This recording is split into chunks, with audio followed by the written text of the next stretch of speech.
Hey, Masters, welcome to another episode of Path to Mastery. And today we're with Mr. Dre Baldwin. What's up, Dre? How are you, man? I'm doing amazing, David. How are you? I am doing amazing as well. Let's fix that echo. That was me. No, I just popped in it's all Clubhouse. it's Go all ahead. good. Yeah, all you gotta do is mute it. If you do, you can pop in, just close the mic, and it should work as long as you close the mic. Let me So see. that's no issue. It'll probably be better because we can capture. Let me just mute you. I just muted your mic for you. Although you may have done. Okay, there we go. So yeah, let's test it out.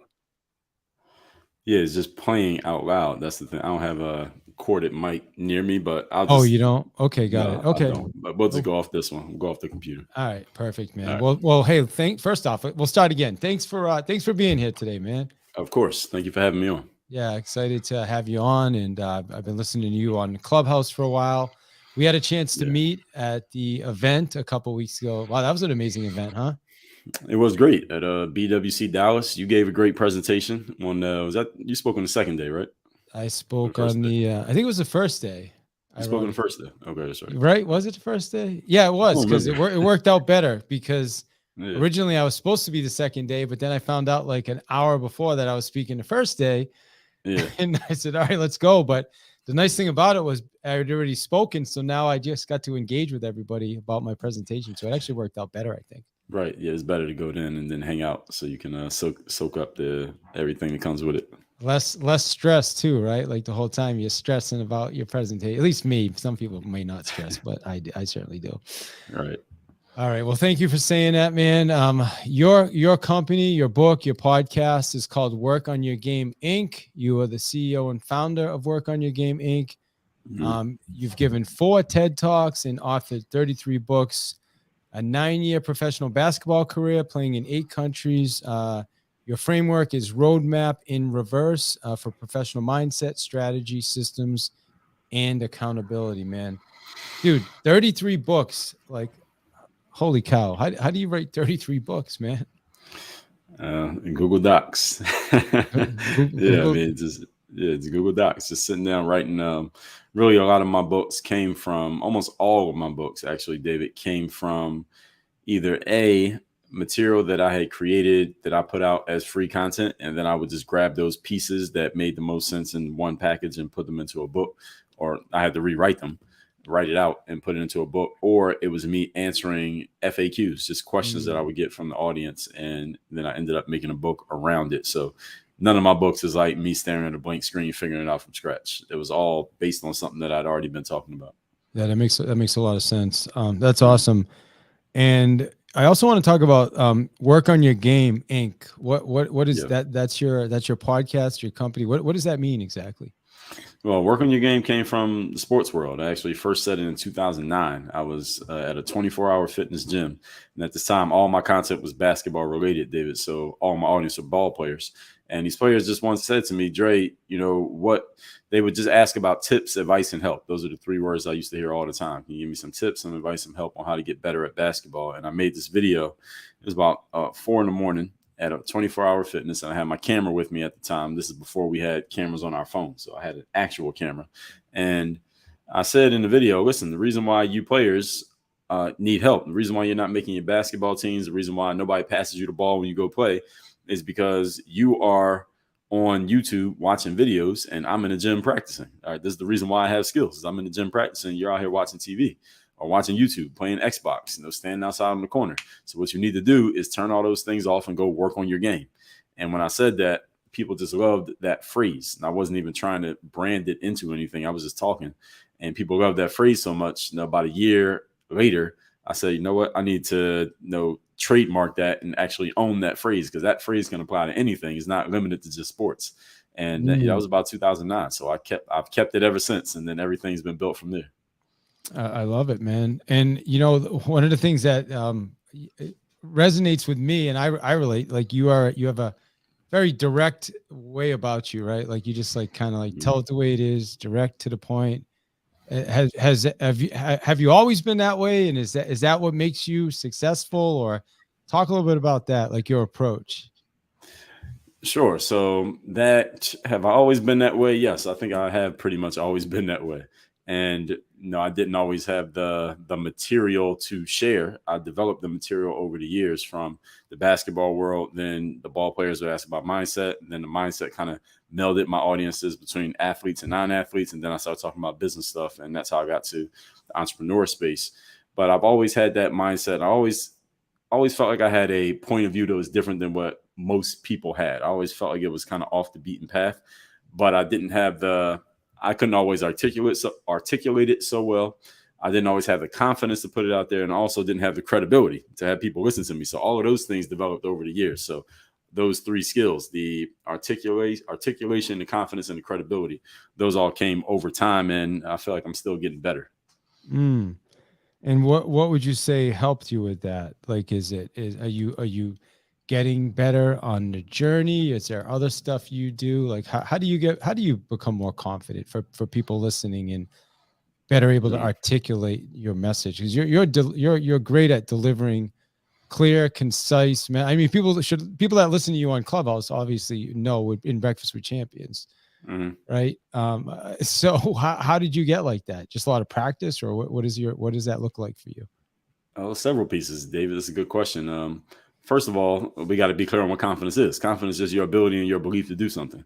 And the number one thing I tell people is confidence is sourced from discipline. You get confident by being disciplined.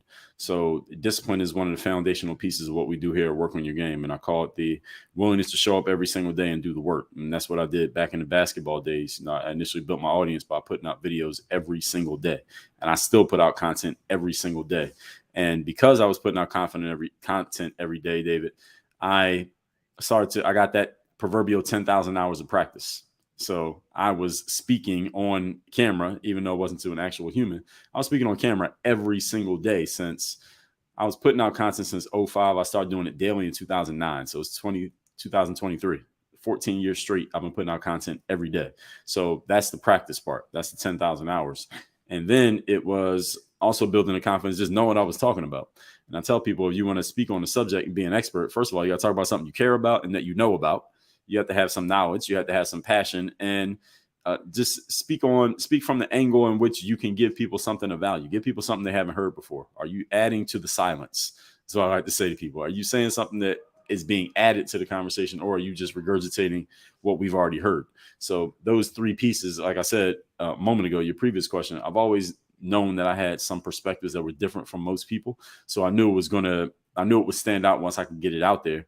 And then also the last piece is, again, as I've created success, I mean, it matters, especially in Western society. People judge you by, have you created any success? Do you have credibility? What are your bona fides in this space? So as an athlete, when I made it to play in college, that gave me some credibility. When I started to play pro, they gave me more credibility. When I had an audience on YouTube, they gave me a little bit more credibility. So all of those things gave credibility. And as I wrote books and did TED Talks and did speaking gigs, all of those things gave me more and more credibility. And that matters because people, if they never heard you before, the first thing they're thinking is, oh, who is this guy? Do I know him? Do I like him? Do I trust him? Should I believe him? Right? And all of those things matter. And when you have the credibility in front of you, as they say, your reputation precedes you. So all of those things make people more willing to listen to me before I even start talking. And then I can hopefully drive it home if I'm actually good once I start to speak. Yeah, that makes a ton of sense. And by the way, thanks for wearing a suit to the podcast. Sure. I don't think I've ever worn. Well, that's not true. I've probably had a tie on a few times, but so I appreciate that. And I think you were one. I think I wore a tie too in Dallas, but you had a suit on both days. I did. Yeah, I think I had a tie one day. So why did you show up to the podcast with a suit on, man? Well, I wear this every day. I wear suits every day. Not this suit, but I wear a suit every day. So Saturdays and Sundays, usually I may dress down, put on a t-shirt and some shorts. And it's hot in Miami. But I started wearing a suit. It was actually about, where are we now? We're in May. So it was about this time last year when I was at a speaking gig in Orlando. And I spoke early in the morning. It was like 9 a.m. And I had a suit on to speak. And I usually will wear a suit when I'm on stage. And then when I was getting off stage, I was going back to the hotel and I was going to do what I usually do, which is put the shorts and t-shirt on because it's Orlando, it's 90 degrees. And I said, you know what? Why don't I just keep the suit on all day and just see how people respond to me differently. I'm in Orlando. I don't know a bunch of people there. Let me just wear it all day. Because I was watching this video and this guy was saying, hey, why don't you wear a suit all day and just see how people respond to you differently? He was just throwing it out there. And I kept it in mind, but I didn't do it when I first heard it. But since I already had it on, I said, let me keep it on. Let's just see. So I'm walking around Orlando where I didn't know anybody and I have a suit on all day. And just the response I was getting from strangers was, it was crazy. Like I had people, I was in a restaurant sitting at the bar eating. It was a crowded restaurant. I didn't know anyone. Some guy, people were coming up to me, shaking my hand like, man, I appreciate that suit that you have on. And I don't know any of these people. I'm getting in elevators. People are saying that. And then I said, well, let me go back to Miami where I live. And let me wear a suit that day. Let me see people who know me. Let's see what they say. And I did it again the next day. I'm in Miami, and the response was, again, the same thing. I was just getting a very positive response from people. People are like, man, you never see anybody in a suit anymore. And people say, I just appreciate the fact you have a suit on. So I said, all right, I'm going to just keep doing this. And since I'm already talking about business and entrepreneurship, it kind of fits. You know, when I was playing basketball, this wouldn't maybe fit. When I was playing basketball, I wear shorts and T-shirts and Jordan sneakers, and people see me in the elevator, they say, you look like a basketball player. And I was, but then I stopped playing basketball, but I was still dressing like a basketball player. So then when I put the suit on, people say, well, you're like a businessman. And that's what I am. So it fits. So that's why I've kept it going since then. I love it. Well, that's why I asked, man. It's professional. And I remember when I first got my real estate license, I wore a suit all the time, always. Like, full suit. And I know I took so many listings because of it. Like I go meet with people. I just literally just stopped a few years ago, man, just to go more casual, I guess. That's it. I mean, I don't know. Yeah. Not that I made it anywhere, but you know, at some point I'm like, all right, I don't know if I need to tie anymore personally. So, but I always still wear a sports jacket. I think it's professional, and I wear slacks, you know what I mean? So yeah, I respect it. So it's easier to go your way. Yeah, of course. Whatever works, you know, that. And the reason I brought it up at that particular time, because maybe that's an area for you that brings some additional level of confidence, right? Like just makes you feel right, like puts you in the zone, whatever it is. Yeah, and you carry yourself different when you have a suit on than when you don't. You know, so when I have this on, I carry myself with a different energy, and I think it attracts a different energy and different response from people. Yeah. I got a 10X hat up there, right? And you know, some people put the 10X hat on. They're like, all right, I'm 10X, right? And they just carry themselves like they're 10X. So good stuff, man.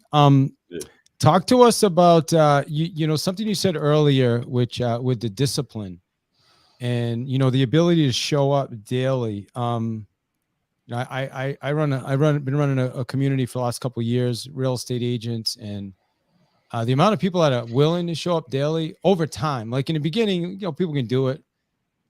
Couple weeks, you know, maybe sometimes longer, but majority fall off. Why is that? Why is it so difficult for most people? Great question. It kind of relates to one of my books called The Third Day. So on the first day, and you can take this with anything. So you could take somebody going to the gym, let's say somebody joins your real estate community. So the first couple weeks, maybe the first month, everybody's excited. They want to show off. They want to show that they're kind of a good student of yours. So they're showing up to everything, replying to everything, doing everything you say to do. And that's the beginning. Then when you get to about maybe 6 weeks in, 7 weeks in, first couple months, now you still have some diehards who are showing up consistently, but maybe not as often. Maybe they're responding after 2 days instead of after 1 day. Maybe they're getting back to you when they get back, but not as immediately as they were before. Then you got some people who stop showing up. And then by about 3-4 months in, now you know you only got the serious people there. Everybody else is kind of like you send out search parties to find these individuals. That's the third day. And the third day doesn't mean 1, 2, 3 days in a row, but it means that period in any situation when you realize that the newness has worn off, the novelty of the situation is gone, and you realize that this thing you signed up for is actual work. It's not all one big party. It's not all fun and games. And the third day is not just the occurrence, it's also the decision that you have to make in that moment. Am I going to show up all the way and deliver every time? Or am I going to kind of slack off and kind of show up when I feel like it, like average people do? So that third day process is really what separates the pros from the amateurs. That's what I tell people. And you're going to be a true pro, whatever it is you decide to do, you got to show up every time, not just when you feel like it, but even when you don't feel like it, because those are the times that separate you from everybody else. Years ago, I don't know if it was John Maxwell or somebody had I heard this the saying, you can't motivate unmotivated people. That's right. but I want to like I want to motivate people. Like you want to fight for people, right? But how do Yeah. you I mean, there's got to be is there a formula to help people show up Yes. more, or like what? How do let's talk Well, about that. so it's two directions you can come from, David. You can go the direction of find people who aren't motivated, and you can put your blood, sweat, and tears into motivating them. You can do that. Doesn't It work. That's is it's right. gonna be a lot of Yeah, hard work. You're gonna yeah. be There's gonna be a lot of long days. There's gonna be times where you're wondering why you're doing it.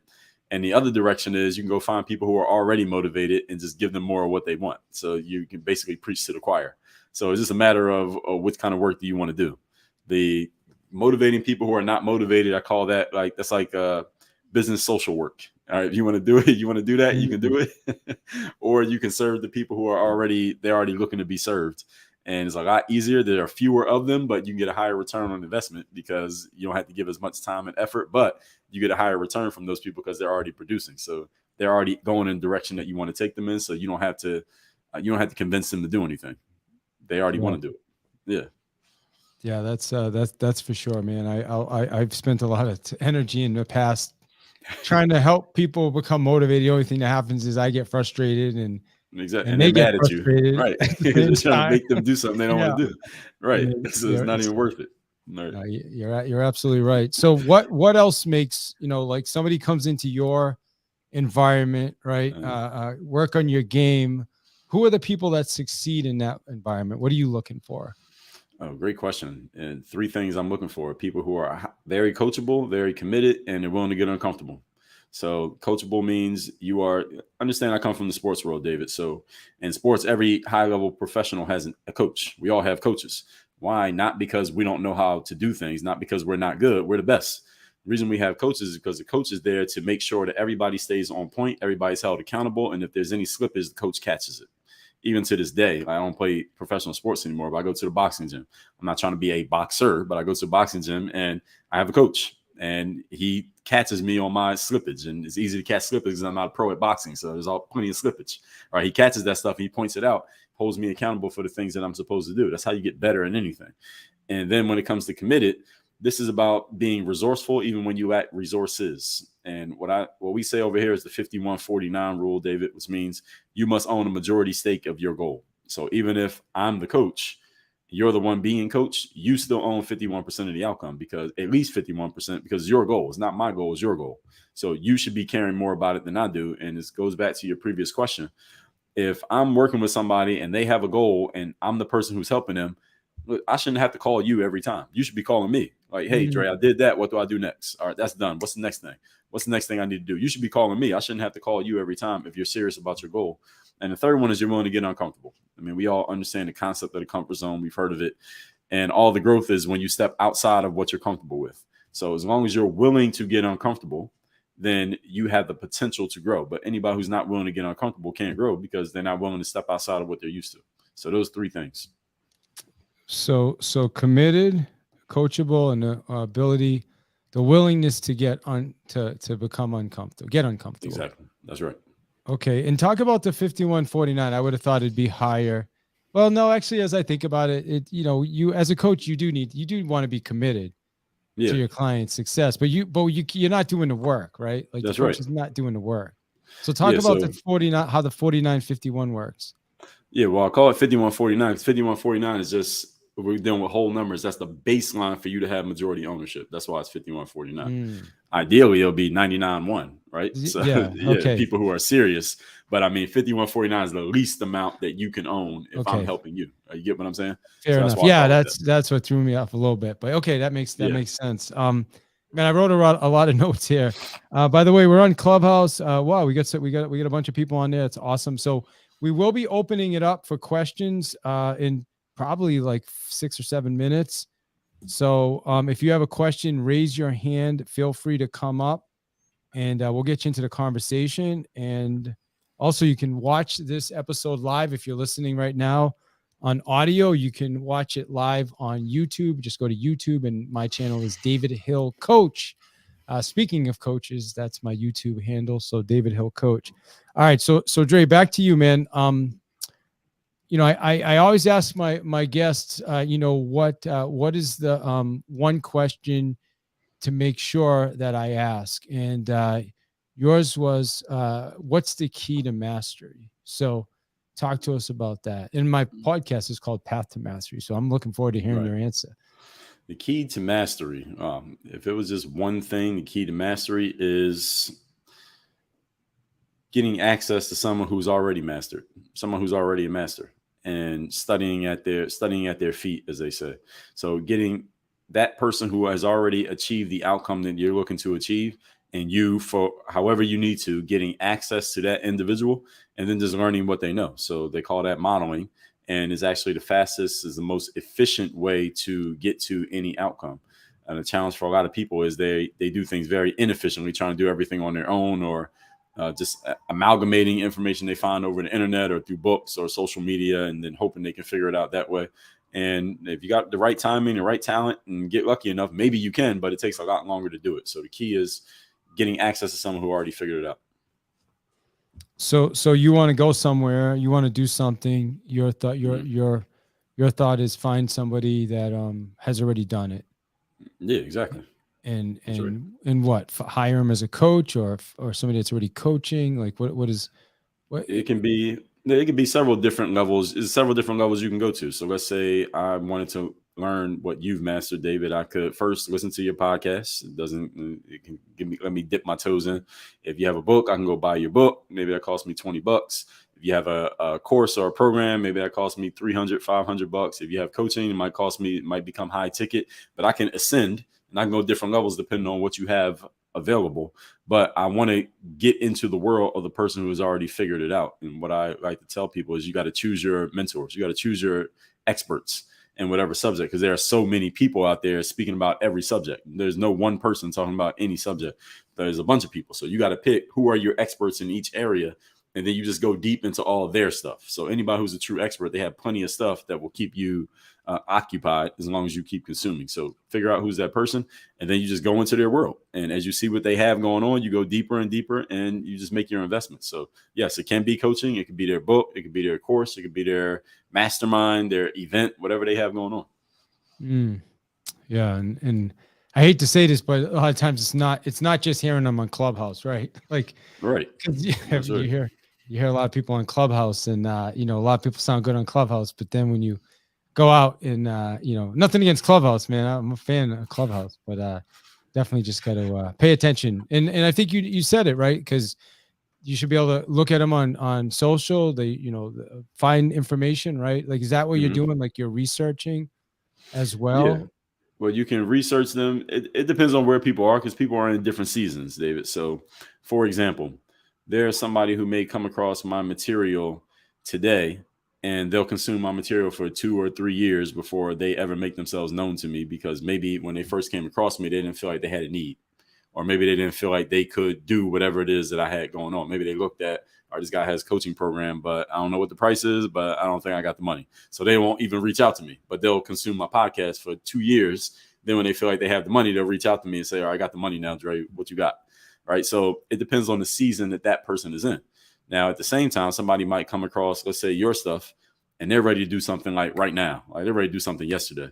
They hear about you today. Tomorrow, they're joining your program, your highest ticket program that you have, because they're ready to move right now. So it depends on what season they're in. So not everybody's always in the same season. So it depends on them. That's a great answer. And also, and then I'm going to move to a few questions. We actually, we have Dr. Well, I was going to jump over to Dr. Sean. I haven't seen him in a little bit, but he bounced out. But coaching. So one of the things that occurs is when the markets change or shift or things get a little challenging, seems like that's one of the first things to go for a lot of people. Yeah. Right? Like, what is that? Is that a mistake? And like, how do people avoid? And how do I know? Because I'm a coach, and so I've experienced it, and I find it interesting because there's people that were doing good, they've done a lot better, but then they stop, and then all of a sudden now you don't even see them anymore. You mean because of the financial strain? Because the finances are hitting them a little bit harder. So instead of I'll toss it to you. So why is that the first thing to go? Well, most of the time people are looking at it as a luxury, that coaching as a luxury. So you can look at this from both ends. There's actually three different things I could say to this. Number one is you have the people who are looking at whatever coaching they've invested in as a luxury. So when they're looking at their line items, like where can I save some money? They say, all right, let me get rid of the coaching. Not necessarily because there's anything wrong with your coaching or that you're not good, but because they're looking at the essentials: food, clothing, shelter, coaching, right? They got to drop the coaching because they don't see it as something that they absolutely have to have. Now, the other side of that, if I was talking to someone who's a coach and they're dealing with that challenge, I would say, well, what needs to happen is you want to set up your program such that people look at it and they're like, even though I'm paying X for it, I got to keep this because it's helping me do these other things. And I got to keep this even when things get tight. I got to keep it anyway. So our jobs as practitioners, as salespeople, is figure out what makes this, they call it the pain of disconnect. Yes. What makes it sticky? And you want to have that pain of disconnect to where people don't want to leave it. Like you were talking before we got on it, your company left ClickFunnels. I'm thinking if I left ClickFunnels, the pain of disconnect, what I had to do to get all my stuff off of there. Yeah. I like ClickFunnels, but the whole point is they designed it such that it's hard for you to leave, right? And it'd be a lot of work to leave.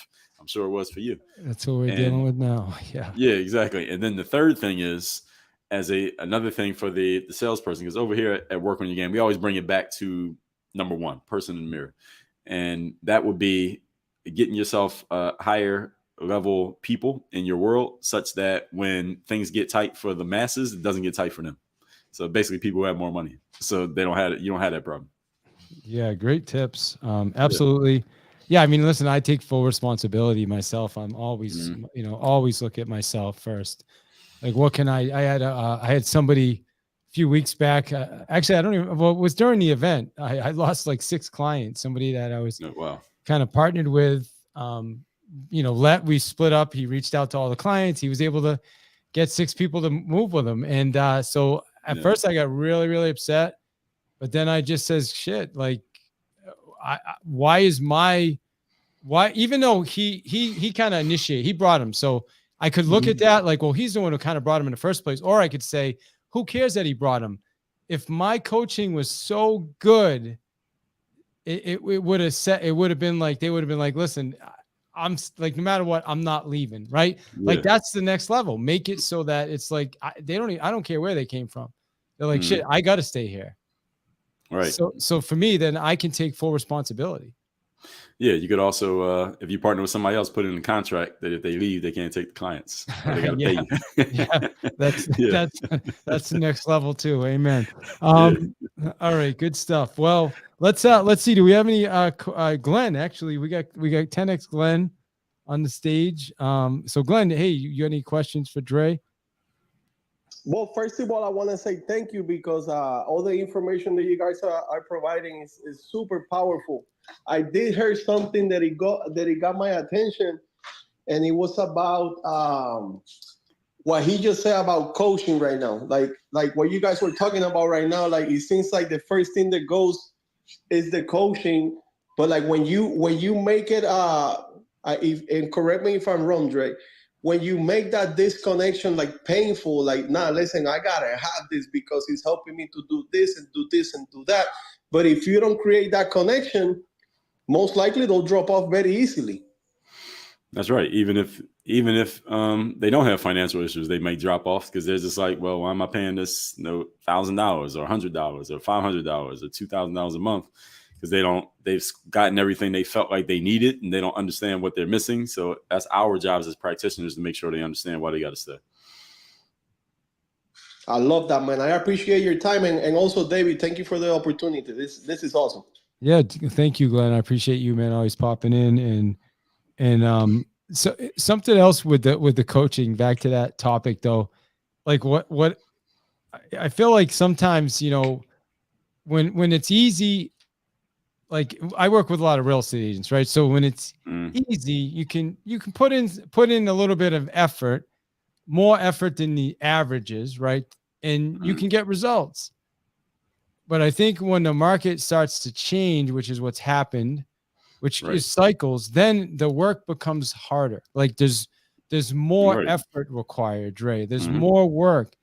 And I feel like a lot of times people will, instead of being willing to put in the extra effort, that like they put in a little bit extra effort, like what we were talking about earlier, right? With like you were saying, the people that show up every day. Right. But then all of a sudden when it shifts, now there's an additional level of effort that's required. Yeah. So that, go ahead. No. I'll toss it over to you.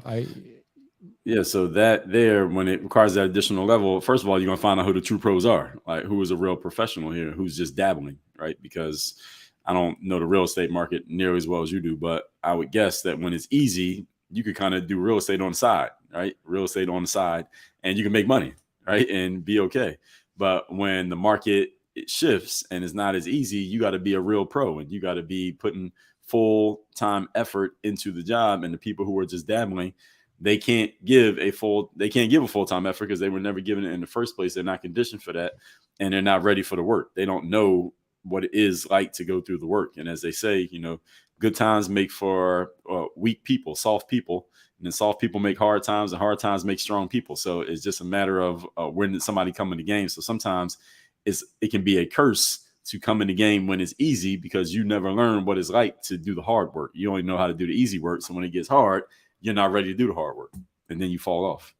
Yeah. Well, I think I was kind of answering in my own mind the question to why some people give up on the coaching, because even though they've had results, now it's become more difficult to get results, and for some of them, they're not willing to do the extra. Yeah, they've never conditioned themselves to do it. We were talking about this, David, in Dallas at dinner. I think I remember you bringing up something like this. You remember that? Yeah, I remember we had dinner. I don't remember the exact conversation, but it was we were talking. This topic on toughness, mental toughness. Yeah, and what about the conversation? I don't remember the exact conversation. Well, I remember the question. It was something along the lines of what you just said. That when it gets harder for people, that a lot of people fall off, and they're not wanting to stay in the game simply because. And the reason is, as I was just saying, they haven't been conditioned to deal with the tough times. They only know how to deal with the easy times. So often it's a blessing to come in the game when it's difficult and to stay in the game when it's difficult, because then when it gets easy, you're already conditioned to do a lot more than what the Johnny come latelys are willing to do. So when it comes to the coaching, again, I still say it goes back to the coach, because I'm a coach myself. Like, what can I do to make this sticky and make it hard for somebody to leave? Not hard, like technically hard, but what would make them say, damn, I can't leave because I'm getting this, and this, versus making it easy for them to leave. Yeah, I love that, because that's a full accountability responsibility. Yeah. So talk about mental toughness though. Let's talk about that for a little bit, a few minutes before we wrap it up, because I know that's one of the things you help people with. So how does somebody become more mentally tough? Sure. So I define mental toughness as your willingness and ability to continue to be disciplined and confident, even when the success you've expected to achieve has yet to occur. So the reason why mental toughness matters so much is because even when we have perfect plans, or what we think are perfect plans, things don't always go the way that we expected them to go. All right. People don't show up when we thought they were going to show up. Some partner leaves and takes 6 clients with them, right? Things happen, right? Planes get delayed. You never know. Things can happen all the time in life. It's not a matter of if they will happen. It's a matter of when they will happen. And then it's a matter of how do you respond when things go off course, or things go left, things are unexpected. And that mental toughness matters a lot, because everybody has stuff that happens in their lives. Everybody has things that happen. And most of us, we don't know about the things that other people are going through. So we only see our own lives. We see 100% of them, and we think we're the only ones going through a challenge, but there's a lot of people going through challenges. We just don't know about it. So it's our ability to deal with our situation with equanimity, which is just your ability to stay positive, confident, and calm, even amidst a challenging situation. That's really the most important skill that I think a lot of people need, especially if you have ambitions, because when you have big goals, guaranteed there are going to be times when things are not working and it looks like, all right, who am I to even have this goal, because I'm nowhere close to it. That's where the mental toughness comes in. And if we can encompass everything we're talking about here. Most important trait is that mental toughness, because when you're mentally tough, you will stick to your disciplines. When you're mentally tough, you can still be confident. When you're mentally tough, you hold yourself accountable. When you're mentally tough, you'll still execute. So it kind of can branch out into all those other points that we talked about. Do you think people are born mentally tough, or is it a discipline they develop? That's absolutely developed. You can develop it. So for people listening, give them 2 things they can start doing right away to develop that mental toughness. Good question. Number 1 is stop negotiating with yourself. So when you tell yourself that you're going to wake up at 6 o'clock in the morning, your alarm clock goes off at 6 o'clock. At 6:03, you should not still be laying in the bed. There's no negotiation, because if you were in the military and the drill sergeant blew the whistle at 6 o'clock, you can't still lay in the bed. Or if when you were a kid and your parents said clean your room, you can't clean it when you feel like it. You have to clean it now. Or if you have a job and the boss says have these on my desk by Thursday at 4, you can't put them on his desk Friday at 8 in the morning. You'd be fired. You'd be out of a job. So don't negotiate with yourself the same way you would negotiate with any authority figure you ever had in your life. And the second thing is always bring the conversation back to the person in the mirror. So even if somebody else did the wrong thing, and they do, even if somebody else messed up, and they will, even if somebody else did something devious and malicious, and they will, you always bring it back to yourself and ask yourself, what did I do, or what did I not do? What did I ignore, or what did I not notice, or what did I pretend to not notice that led to this situation occurring, so such that I can adjust myself so that this doesn't happen again, so I don't make the same mistake twice. So it's always bringing the conversation back to the person in the mirror, and that self-accountability will just help anybody be more mentally tough so that they can deal with whatever's coming in the future. Fantastic. All right. So how do people get in touch with you, Dre? Oh, well, I'm on every social platform. I'm on everything. So the one I'm probably most active is on is Instagram. And my Instagram is just my name, at Dre Baldwin. And Work on Your Game University is where people take their next step with me. But I do give people a free copy of my book if they just cover the shipping. Can I tell them about that? Of course. Yeah. Sure. So my latest book is this one. For those who are watching on video, it is called The Third Day, The Decision That Separates the Pros from the Amateurs. We talked about this a little bit in this conversation. I give people a free copy of this book, paperback version, just cover the shipping. Just go to thirddaybook.com. The book is free. Just cover the shipping again, thirddaybook.com. It's all about how you show up and give your best effort when you least feel like it. Amazing. Third Day, the word third is spelled out. Yes. Day.com. Right. Thirddaybook.com. Sorry, thirddaybook.com. All right. Excellent, man. Well, listen, I appreciate you being here today. Excellent episode, excellent conversation. And thanks, man. And yeah, love, again, as I said in the beginning, just love your directness and straight shooter, tell it the way it is. And I think we need a lot more of that, man. So good stuff. Excellent, David. And I appreciate you sharing your platform and having me on. It's a great conversation. Thanks for the questions. You got it. And there is one more question though. Like, what do you want people, like if people listen to this episode, well, people obviously they did. What would you want if there was only one thing they were gonna take from this episode? What would you want it to be? If they just chimed in like 2 minutes ago, what would you want them to walk away with? That we are all in a performance and a results-based business. And your business and how well you do in business, how far you go, is based on your ability to perform and the results that performance produces. If you don't produce results, then you'll be out of the game, and you should be. And if you do produce results, you stay in the game, and you should stay in the game. And that's what everything runs on in this world. So go out there and produce results, and you can write your own ticket in life. Amen. Results. I'm with you, brother.